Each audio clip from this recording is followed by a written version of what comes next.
베드로 전서. 베드로는 예수님을 처음 따르게 되었을 당시에 이름이 시몬이었고 12제자 중 한 명이었는데요. 그가 예수님을 메시아로 고백했을 때 예수님이 이름을 게바로 바꿔주셨습니다. 그 뜻은 아람어로 반석이며 후에 헬라어로 번역하여 페트로스 또는 베드로가 됩니다.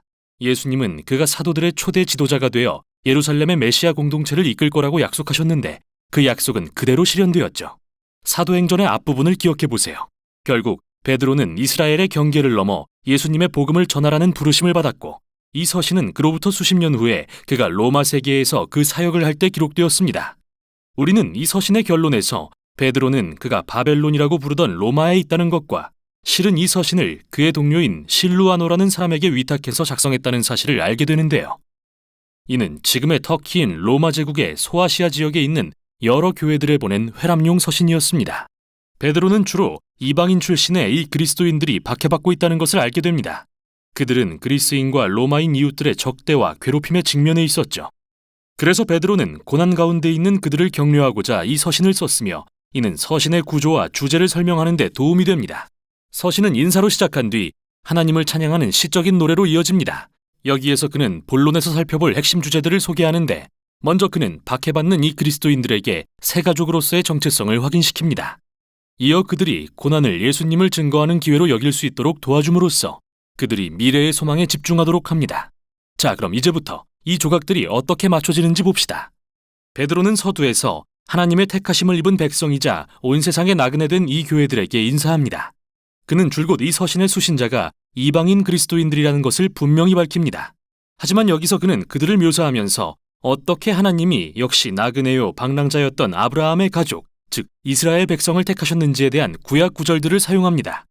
이는 베드로가 서신 전반에 걸쳐 반복하는 핵심 전략으로서 그는 이 고난받는 이방인 그리스도인들이 예수님을 통해 이제 아브라함의 가족의 일원이 되었다는 것을 알기 원합니다. 그들도 그와 같이 오해받고 홀대받으며 약속의 땅에 있는 본향을 찾고 있는 나그네들이라는 사실을 말이죠. 베드로는 이 생각을 서두의 노래에서 이어갑니다. 그는 예수님의 부활과 성령의 능력으로 사람들을 거듭나게 하시고 산소망을 주신 하나님을 찬양합니다. 하나님은 온 인류를 예수님이 중심이 된 새 가족으로 초대하고 계십니다. 하나님의 사랑받는 자녀라는 새 정체성과 예수님이 왕으로 다시 오실 때 세상이 하나님의 사랑으로 거듭날 것에 대한 새 소망을 가진 가족으로요. 또한 이 소망을 가진 사람들에게 고난과 핍박이 사실 뜻밖의 선물인 이유는 마치 단련하는 불처럼 거짓 소망과 동요를 태워 없애고 우리에게 본향과 소망을 기억하게 하기 때문이죠. 그래서 역설적으로 인생의 환난은 실제로 우리의 믿음을 깊어지고 더욱 순전하게 만듭니다. 여기서부터 베드로는 서신의 본론으로 넘어가서 이 모든 생각들을 더욱 깊이 살펴보게 됩니다. 그는 먼저 하나님의 백성이 갖는 새 가족의 정체성이라는 주제를 전개합니다. 그는 이스라엘 민족에 대한 유명한 구약의 이미지들을 이방인 그리스도인들에게 적용합니다. 이집트를 떠난 이스라엘 백성처럼 그들 역시 허리를 동이고 과거의 삶의 방식을 뒤로한 채 새 미래로 나아가야 합니다. 그들은 이제 하나님의 거룩한 백성이며 광야를 지나는 여정 중입니다. 그들은 새로운 출애굽 백성으로서 궁극적인 유월절 어린 양이신 예수님의 피로 구속되었습니다. 그들은 새로운 언약 백성으로서 그들 안에 깊이 묻힌 하나님의 말씀을 통해 마음이 회복되고 생각이 새롭게 됩니다. 그들은 예수님의 터 위에 세워진 새 성전입니다.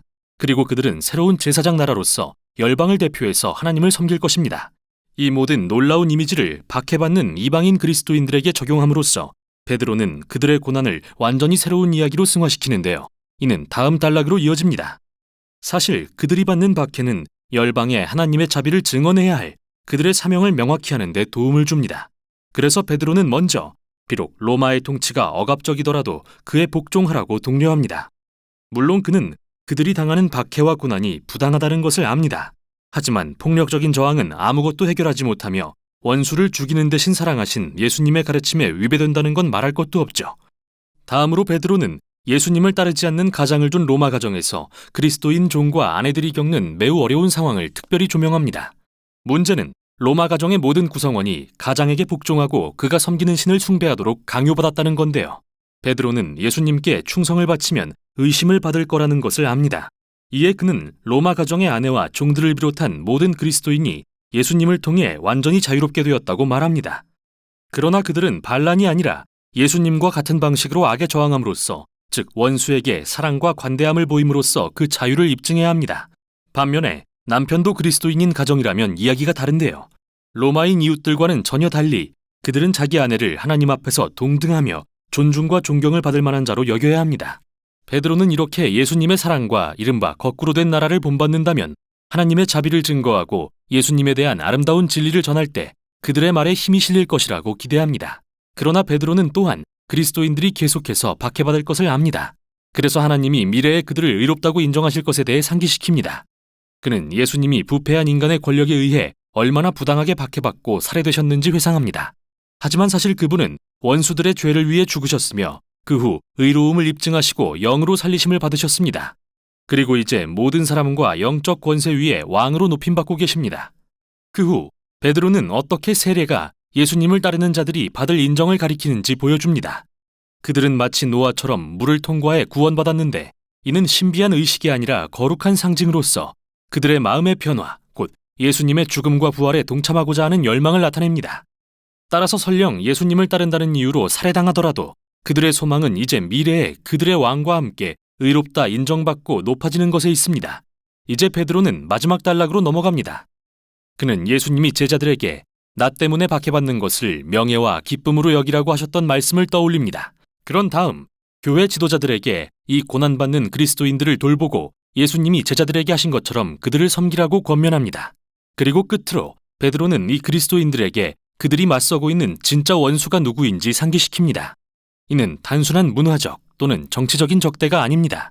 그것은 바로 증오와 폭력을 부추기는 악한 영의 어두운 세력들입니다. 그들은 예수님과 그분의 가르침에 충성하고 그분의 재림과 악에 대한 최후 승리를 기대함으로써 마귀에 저항해야 합니다. 베드로는 하나님께 힘주시길 기도하고 로마 교회에 인사를 전하며 결론을 맺는데요. 그가 로마를 바벨론으로 부르는 것이 주목할 점입니다. 베드로는 여기서 바벨론이라는 이름을 모든 타락한 나라의 전형으로 삼았던 구약 선지자들의 전통을 따르고 있습니다. 따라서 로마는 새로운 바벨론이며 로마 제국은 지금 하나님의 백성이 새로운 창조세계에 마련된 본향을 떠나 나그네 된 곳입니다. 베드로전서는 고난 중에 있는 그리스도인의 소망을 되새기게 하는 강력한 글입니다. 하나님의 백성은 맨 처음부터 오해받는 소수였으며 적대에 부딪힐 것을 예상해야 합니다. 왜냐하면 그들은 다른 왕이신 예수님의 통치 아래 살도록 선택되었기 때문입니다. 하지만 핍박이 교회의 뜻밖의 선물이 될 수 있는 이유는 예수님의 놀라운 관대하심과 사랑을 다른 이들에게 보여줄 기회를 제공하기 때문이며 그분의 재림에 대한 소망이 이를 감당할 힘을 줍니다. 이게 바로 베드로전서가 전하는 내용입니다.